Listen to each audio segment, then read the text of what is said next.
The Galactic Council chamber was packed, every seat occupied by representatives of countless alien species, their collective tension almost palpable. The air buzzed with anxious murmurs, and even the crystalline walls seemed to hum with unease.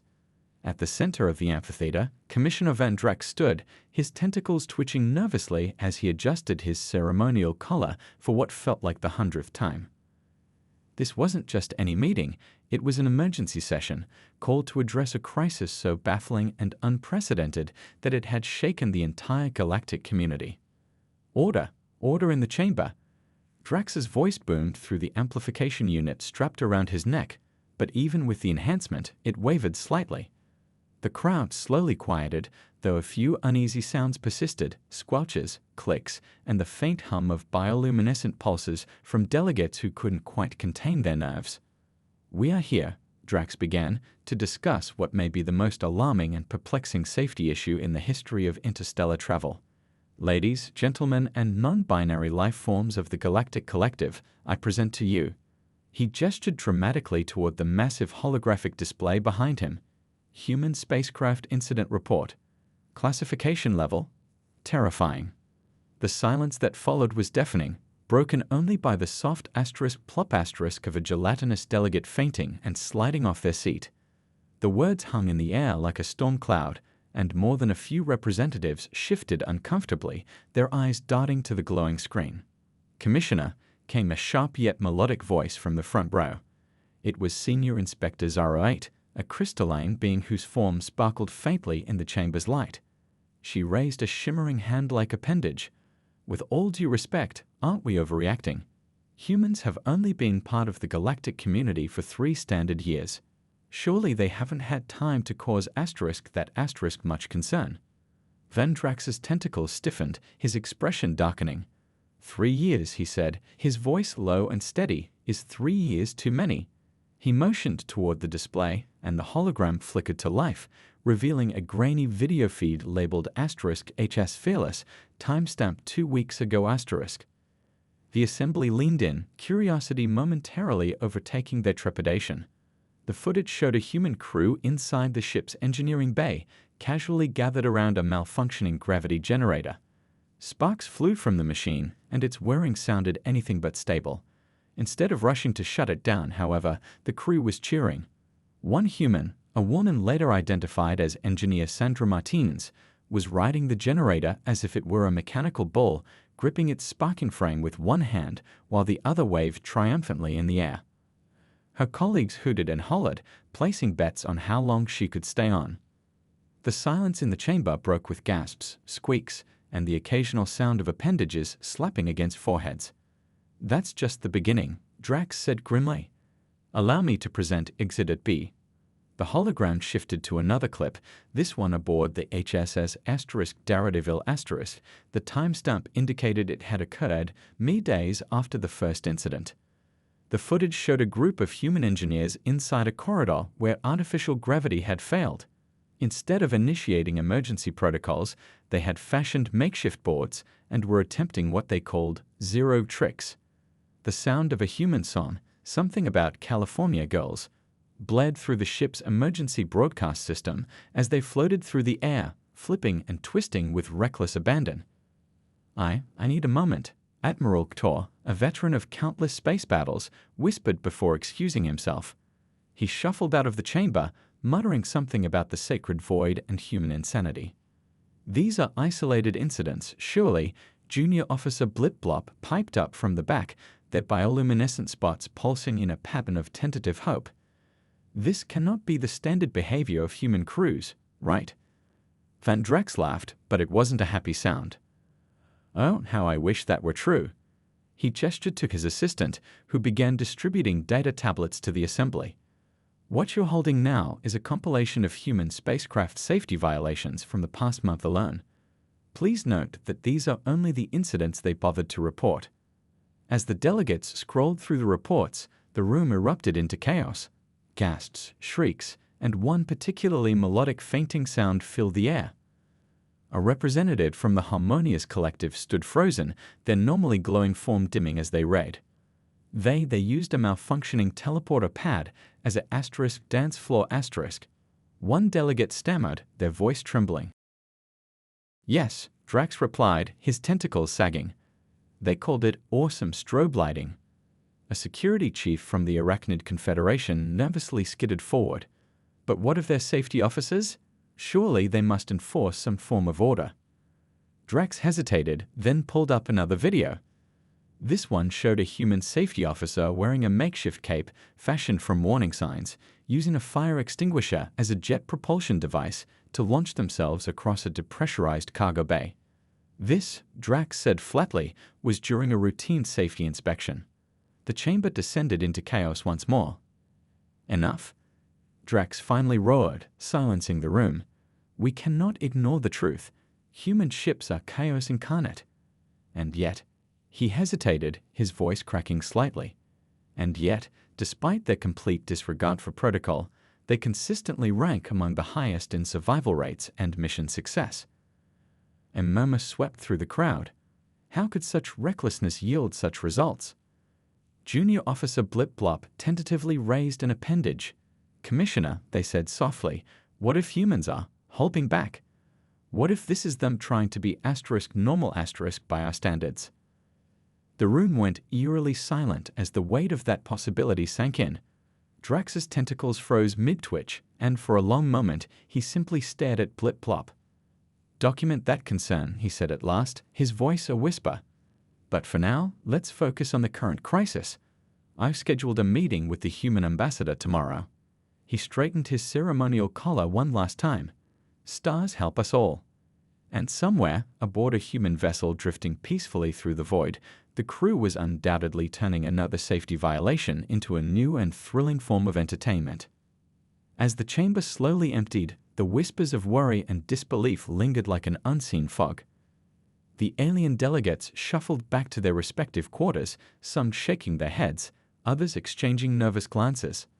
The news about humanity's seemingly reckless behavior was spreading quickly, and with it, an undercurrent of dread.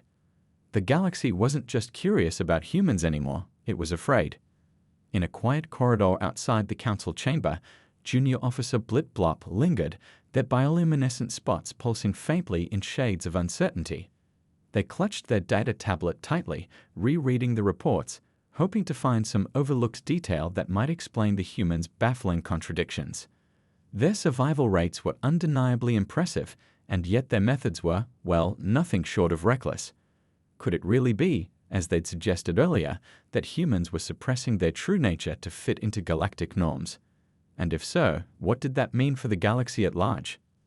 Blip Blop's thoughts were interrupted by the sound of hurried footsteps, or rather, the uneven clumping of a human stride. They turned to see none other than Ambassador Riley Chase, the sole human representative to the Galactic Council, approaching with their usual easy confidence.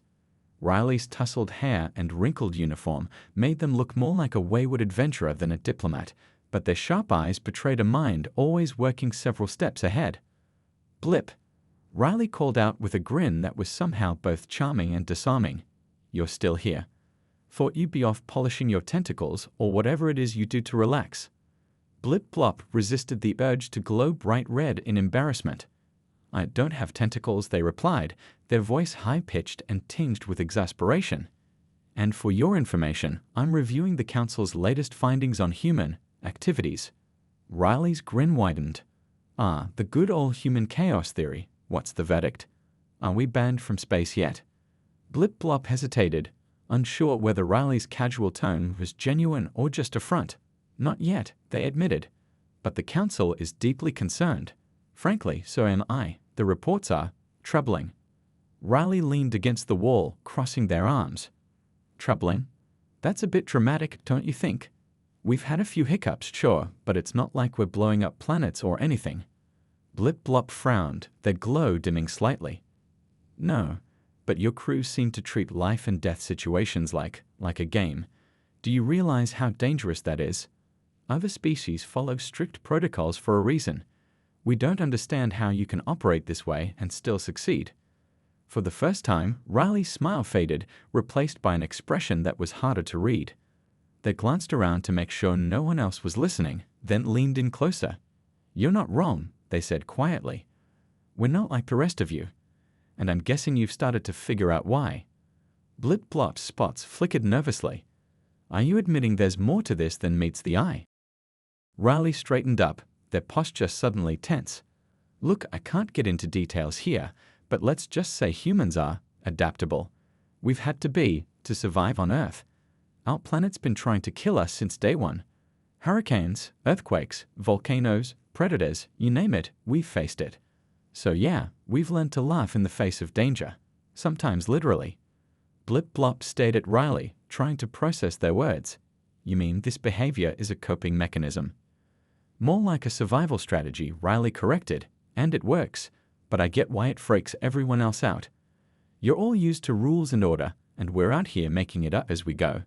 It's not that we don't respect your way of doing things, we just don't always have the luxury of time or caution. Sometimes you've got to think fast, act faster, and hope for the best. Blip Blop considered this, their glow shifting to a thoughtful shade of green. That explains some of it, but not all. There's still something off. Like you're holding back, as if you're afraid of what might happen if the galaxy sees the real you. Riley's expression darkened, and for a moment, they looked almost haunted.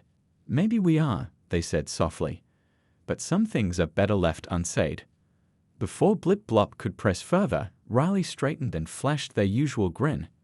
Anyway, I've got a meeting with Drax in the morning, so I'd better catch some shut-eye. Don't stay up too late obsessing over us humans, Blip. We're not as scary as we seem, most of the time. With that, Riley turned and walked away, leaving Blip Blop alone in the corridor. The ambassador's words lingered in their mind, raising more questions than answers. What were humans hiding? And why did it feel like the galaxy was on the verge of discovering something far more dangerous than their quirky antics? The next morning, the council reconvened in the main chamber, the atmosphere even heavier than the day before. This time, Riley Chase stood at the center, facing the full assembly with their usual unshakable confidence. Commissioner Van Drax loomed beside them, his tentacles twitching with barely restrained frustration. Ambassador Chase, Drax began, his voice echoing through the chamber. You are here to address the concerns raised by this council regarding the conduct of human spacecraft crews. Do you have anything to say in your defense? Riley nodded, their expression serious. I do. First off, I want to thank the council for bringing these issues to my attention. I understand why you're concerned, and I don't blame you. But before we go any further, I think it's important to remember why humanity joined the galactic community in the first place. Drax narrowed his eyes. Enlighten us. Riley took a deep breath, their gaze sweeping across the assembly. We joined because we believe in cooperation, in unity, in the idea that together we're stronger than we are alone. Yes, humans are different. We're messy, unpredictable, and sometimes downright weird. But those differences are also our greatest strengths. The murmurs of the crowd grew louder, but Riley pressed on. You see us taking risks and bending rules, and you think it's chaos. But to us, it's creativity, it's adaptability. It's how we've survived every challenge the universe has thrown at us. And maybe, just maybe, it's how we can help the galaxy survive what's coming next. A ripple of unease spread through the room. What do you mean, what's coming next? Drax demanded. Riley hesitated, their confident facade slipping for just a moment. Let's just say there's more out there than you realize, and when the time comes, you're going to need someone who knows how to face the unknown without fear. The chamber erupted into chaos, voices overlapping as the delegates demanded answers. But Riley simply stood there, their expression unreadable, as if they knew that whatever they were hinting at was bigger than anything the galaxy had ever faced. And as Blip Blop watched from the sidelines, a sinking feeling settled over them. The humans weren't just different. They were dangerous, and perhaps in ways the galaxy wasn't ready to understand, they were exactly what it needed.